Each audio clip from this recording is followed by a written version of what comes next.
Bismillahirrahmanirrahim. Paslun ari eta hiji pasal. Halaman 32. Al jama'atu ari berjamaah ala dzukuri ka pirang-pirang lalaki al ahrori tur anu mardeka. Anu mardeka al muqimina tur anu mararukim di lembur gitu. Al baligina tur anu baraleg. Goiril ma'dzurina tur anu henteu diuduran sadayana. Fardu kifayatin eta teh fardu kifayah. Wajeng ari berjamaah fil jum'ati dina nalika salat Jumat fardu ainin eta teh fardu ain. Alaihim ka itu zukur.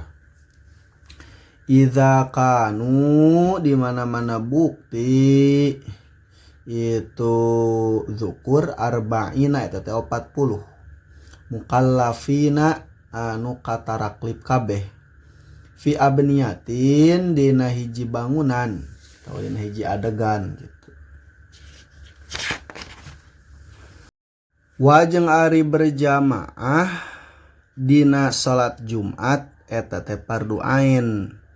Alaman ka anu jalma nawa anu nganiatan ieu siman al iqamata kana mukim indahum di atau mungguhing itu mazkurin gitu.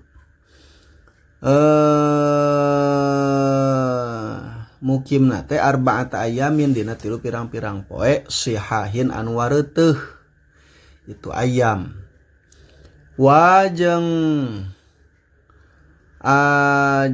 fardu ain deui gitu. Berjamaah dina salat Jumat fardu ain deui gitu. Alaman ka jalma balago anu nepi huka itu siman naon nida'u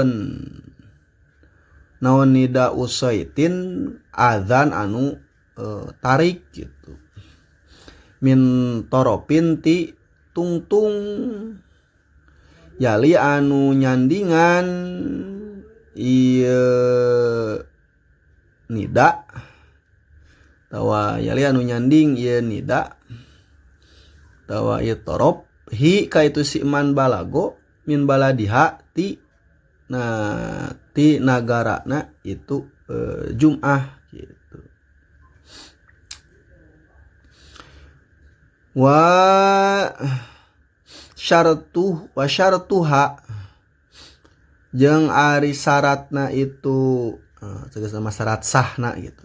Syarat sahna Jumat teh waktu zuhri eta kahiji waktu zuhur. Wa khutbatani jeung kaduana khutbah 2. Qablaha dina samemehna itu salat Jum'ah. Fihi dina itu waktu Jum'ah gitu. Yasma'u anu ngadenge humakana itu khutbatani saha al arbauna pirang-pirang zaman 40 gitu. Wa antu sholat jeung yen disolatan itu Jum'ah jamaatan barian berjamaah bihim sartana itu arbauna teh wa allatu qarina jeung yen ulah marengan hakana itu Jum'ah naon ukhra Jumat anu sejen bi baladiha di nagarana itu Jum'ah. Warkanul khutbataini jeung ari pirang-pirang rukun khutbah 2. Hamdulillahi eta kahijina muji ka Gusti Allah wassalatu jeung kaduana maca shalawat ala nabi ka Kanjeng Nabi sallallahu alaihi wasallam wal wasiatu jeung katiluna wasiat bit taqwa kana taqwa fihi ma dina itu khutbah 2 wa ayatun jeung kaopatna maca saayat mufhimatun anu mere paham atau mafhumatun anu dipaham gitu. Fi ihdahuma di salah sahijina itu khutbatani. Wa du'a'u jeung kalimana ngadoakeun lil mukminina ka pirang-pirang jalma mukmin. Pitsaniyati dina khutbah anu kadua. Wa syurutuhuma jeung ari pirang-pirang syaratna itu khutbah 2. At-taharatu eta kahijina susuci anil hadasa ini tina hadas 2. Wa anin najasati sareng tina najis fil badani dina badan wa makani sareng dina tempat wal mahmuli jeung dina anu dibawa. Wasatrul aurati jeung kaduana nutupan aurat wal qiyamu jeung katiluna nangtung wasalisu jeung kaopatna diuk bainahuma di antarana itu khutbatain khutbah dua. Wal wilau jeung kalimana tuluy-tuluy bainahuma di antarana itu khutbah dua. Wa bainahuma jeung di antarana itu khutbah dua wa bainas salati jeung antarana salat. Wa ayyakuna jeung katujuhna yen bukti itu khutbah dua teh bil arabiyati eta tetep ku make bahasa Arab.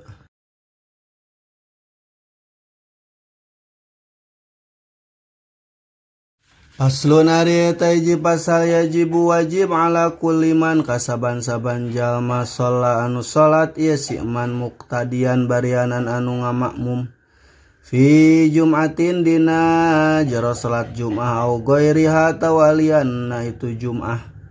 Wajib naon alla yataqaddama yen ulah ngaheulaan itu si jalma ala imamhi ka imamna itu si jalma fil mauqifi dina tempat cicing wal ihrami sareng dina takbiratul ihram. Balta betulu balik ta batal naon al muqaranatu balta betulu balik ta batal naon al muqaranatu marengan pil ihrami dina nalika takbiratul ihram. Wa tukrahu jeung dimakruhkeun itu muqarana pigeurihi dina liana itu ihram dina liana takbiratul ihram. Illa ta'mina angin maca amin. Nah maca amin mah sunat dibarengkeun bareng gitu imam jeung makmum teh. Wa yahrumu sareng haram dinaon taqdimuhu ngaheulaanana itu makmum biruknin ku hiji rukun pilieun anu bangsa pagawean. Wa tabtulu sareng batal deui itu salat birukna ini ku sabab miheulaan ku dua rukun. Wa kadza jeung eta nya kitu deui batal at-takhiru ari pandeuri gitu tau tinggaleun anhu ti itu si imam bihi mah ku itu dua rukun. Wa bi aksaro li ghairi udrin pikeun lian udur gitu. Katinggaleun ku dua rukun gitu. Nah karena aya udur tah eta mah tak batal. Lian udur gitunya.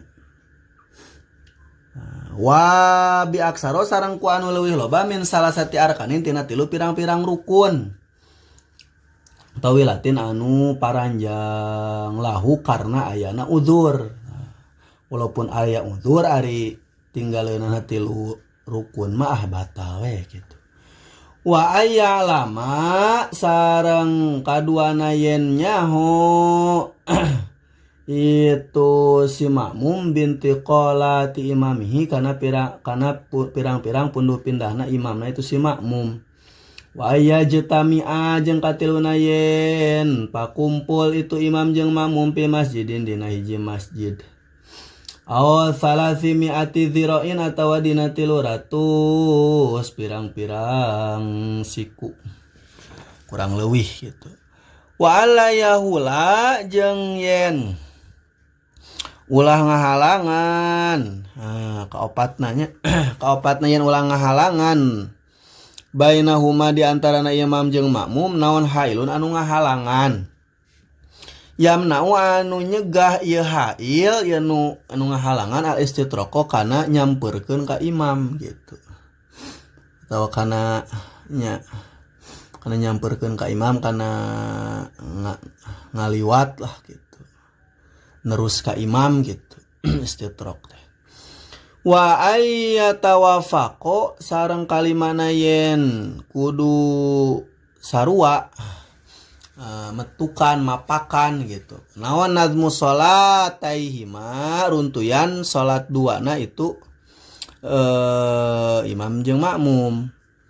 Wa alla yatakhalafa sareng kagenepna yen ulah beda-beda itu si imam jeung makmum pi sunnatin dina hiji sunat dina pasunatan gitu. Tabhasyu anu goreng naon al mukhalafatu nyulayaan atau silih bedaan fiha dina itu sunat.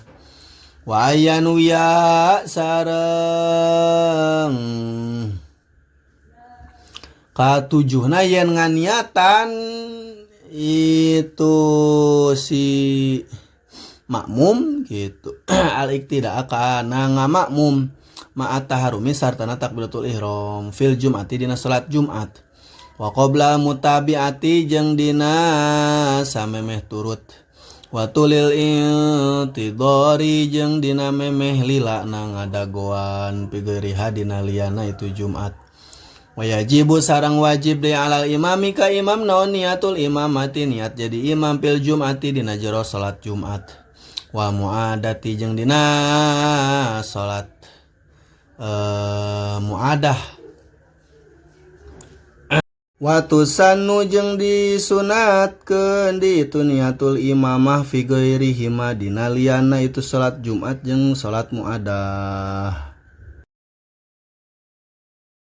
Paslun ari taji pasal goslul mayyit ari ngadusan mayit wa takfinuhu jeung mungkusna mayit wa salatu jeung ari nyolatan alaihi ka itu mayit wa dapnuhu jeung ari nguburna mayit fardu kifayatin eta teh fardu kifayah idza kana di mana-mana bukti itu si mayit teh musliman eta teh anu muslim ulida anu dilahirkeun itu mayit muslim hayyan barianan anu hirup wa wajaba sareng wajib lidhimiyin pikeun kafir zimi kafir anu teu ngamusuh gitu anu aya dina riksaan gitu naon takfinun mungkus mungkusna ungkul wajib wadapnun jeung ngubur tah wajeng wajib daily sikoti mayitin pikeun mayit non mayit budak anu gugur gitu maksudnya mayit anu gugur tegasna mah nyahanalam anu kaguguran gitu anu gugur gitu wajib naon goslun ngadusan wakap nun jeung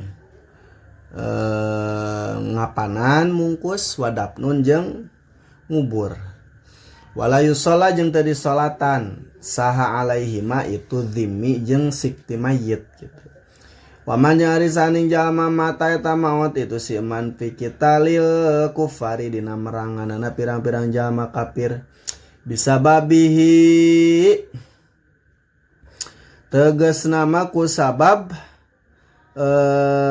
meranganana ku sabab meranganana itu jalma kafir gitu kufina tah dibungkus bae itu siman mata fi thiyabihi dina pakaianana itu si man fa ilam takfi tuluy lamun mah teu cukup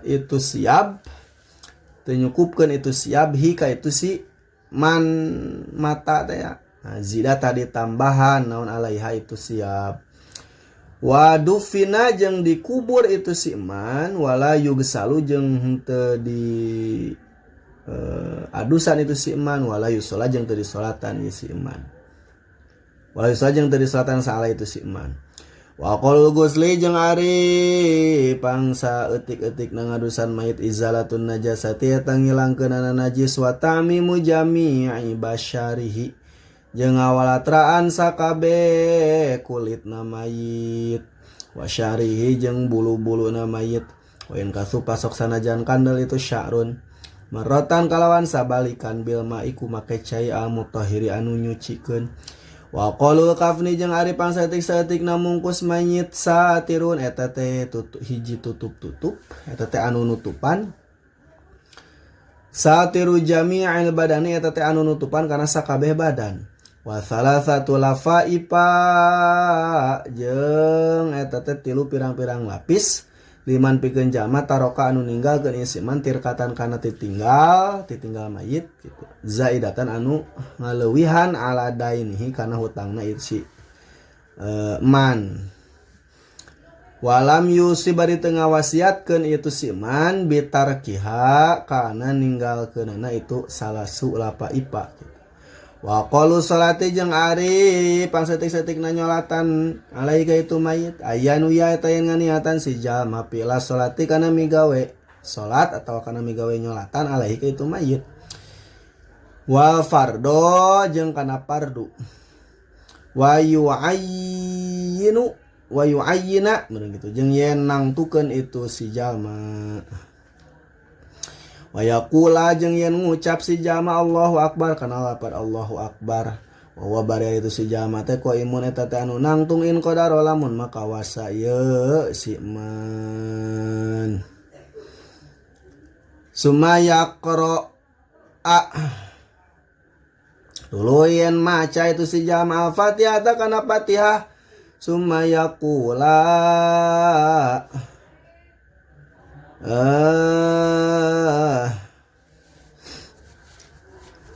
Sumaya qula tuluyan ngucap itu si jalma sumaya qra tuluyan maca itu si jalma Fatihah kana Fatihah sumaya qula tuluyan ngucap itu si jalma Allahu akbar kana lapar Allahu akbar sumaya qula tuluyan ngucap itu si man Allahumma shalli ala sayidina Muhammad kana ucapan Allahumma shalli ala Muhammad sumaya qula tuluyan ngucap itu si jalma Allahu akbar kana lapar Allahu akbar Allahumma ighfir lahu warhamhu Allahu akbar Allahumma ighfir lahu warhamhu sumaya qula tuluyan ngucap si jalma Allahu akbar assalamualaikum kana lapad Allahu akbar assalamualaikum wala buddha jeung misti deui fiha dina itu salat janazah dina itu nyolatkeun mayit min surutis salati tina pirang-pirang syaratna salat wa tarkil mubtilati jeung tina ninggalkeunna pirang-pirang anu matak ngabatalkeun wa qalu dapni jeung ari pangsetik-setik na ngubur teh hufratun eta teh sakedukan taktumu anu nutupan itu hufrah